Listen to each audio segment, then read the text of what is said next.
নমস্কার বন্ধুরা, সোনা সিম্পল লাইফস্টাইল ব্লগে তোমাদের জানাই আরও একবার স্বাগত। তোমরা সকলে কেমন আছো বলো? আর আমরা মোটামুটি ভালোই আছি। তো তোমাদের সামনে আজকে নিয়ে চলে এলাম আরও একটি নতুন ব্লগ। তো তোমরা ভিডিওটা কন্টিনিউ করতে থাকো, তোমাদের আশা করি ভালো লাগবে। তো আমরা দুই বান্ধবী ভর দুপুরে বেরিয়ে পড়লাম বাজার করার জন্য। তো আমরা তো তেমন কোনো বড় ইউটিউবার না যে ভালো ভালো জায়গায় গিয়ে ভিডিও করব। তো যেখানে যাচ্ছি সেখানেই দেখানোর চেষ্টা করছি। তো আমরা এখন দুজন বর্তমানে যাচ্ছি বাজার করতে। আমরা যেখানে থাকি সেইখান থেকে মেন মার্কেটটা হেঁটে যেতে 10 মিনিটের মতো লাগে। তো আমরা দুজন বিকেলবেলায় বেরিয়ে পড়েছি, কিন্তু এখনকার বিকেল তো বুঝতেই পারছো কেমন রোদের তাপ থাকে। তো বাবা ছেলেকে নিয়ে বাড়ি গেল, তো ভাবলাম ফাঁকা পেয়েছি তো একটু বাজার করতে যাই। তো আমরা দুজন এখানে যাচ্ছি স্মার্ট বাজারে বাজার করার জন্য। তো চলো বাজারের ভেতরটা যাওয়া যাক। তো আমরা বাজারের ভেতরে পৌঁছে গেছি। তো আমাদের তেমন কোনো কিছু বাজার করার মতো নেই, কারণ আমাদের যা কিছু লাগে সব ক্যান্টিন থেকে আনা হয়। তো ওগুলো ঘরে আনা রাখা আছে। তো আমাদের তেমন কোনো জিনিসের প্রয়োজন পড়ে না, এমনি ছোটোখাটো জিনিস লাগে, কিন্তু শ্যাম্পু সার্ফ এগুলো তো বোঝো ক্যান্টিনে কী কী পাওয়া যায়, ওগুলো আমাদের প্রয়োজন পড়ে না। তো এমনি জামা কাপড় এইসব নেওয়ার জন্য আমরা বাজারে গেলে যাই।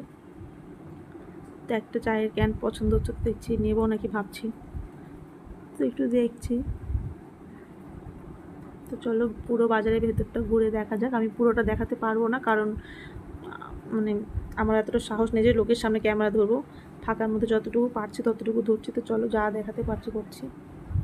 তো আমাদের এই যে ব্যাগটা নিয়ে গেছিলাম, এই ব্যাগটা ভরে যতটা বাজার হয়েছে ওরা দুজন মিলে নিয়ে যাচ্ছে ধরে, আর আমি ওদের পেছনে পেছনে ক্যামেরা করছি। ওটা হচ্ছে ডলি দি, আর এটা আমার বান্ধবী রত্না। তো আমার বাজার সারা হয়ে গেছে যখন, তো ছেলেকে তো বাবা নিয়ে আসছে বিকেলে, সেজন্য আমিও বাজার টাজার সেরে নিয়ে আমিও বাড়ি চলে এলাম। তো এটা হচ্ছে আমাদের ঘর, আমার বাবার বাড়ি। তো দেখে নাও আমার বাবার বাড়ি কেমন মাটির বাড়ি। এই ঘরটাতে আমি থাকি বা থাকতাম, এখনও থাকি। তো গ্রামের বাড়ি বুঝতেই পারছো, জমি জায়গার ব্যাপার আছে, তো যেদিকে তাকাবে সেদিকে বস্তা। মানে তো বন্ধুরা, এটা হলো আমার মা। তো মা সরিষা ঝাড়ছে, ধুয়ে শুকুতে দেওয়া ছিল তেল ভাঙানোর জন্য। তো মা এখন সেটা পরিষ্কার করছে।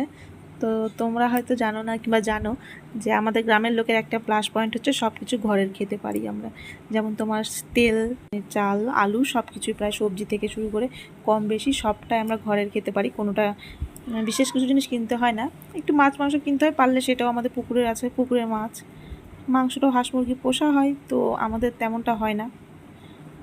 রাস্তার ধারে বাড়ি তো একটু গাড়ি টাড়ি চাপা মেরে দেয়, তো তেমনটা আমাদের হাঁস মুরগি হয় না। তো বাবা এই দিকটা বাচ্চাগুলোকে নিয়ে খেলছে। তো ওটা আমার বোনের মেয়ে। তো এরা দুজন খেলছে, তো বাবা এদের পাহারা দিচ্ছে, কারণ এদের তো ছেড়ে দেওয়া যাবে না রাস্তার মধ্যে, এরা তো দুরন্ত বাচ্চা, দেখতেই পাচ্ছ। তো বাবা ওদের গার্ড দিচ্ছে, আর আমি পুকুর ধারে বসে আছি একটু। তো বন্ধু, আজকের ব্লগটা আমি এখানেই শেষ করছি। আবার দেখাবে নতুন কোনো ভিডিও নিয়ে। তোমরা সকলে সুস্থ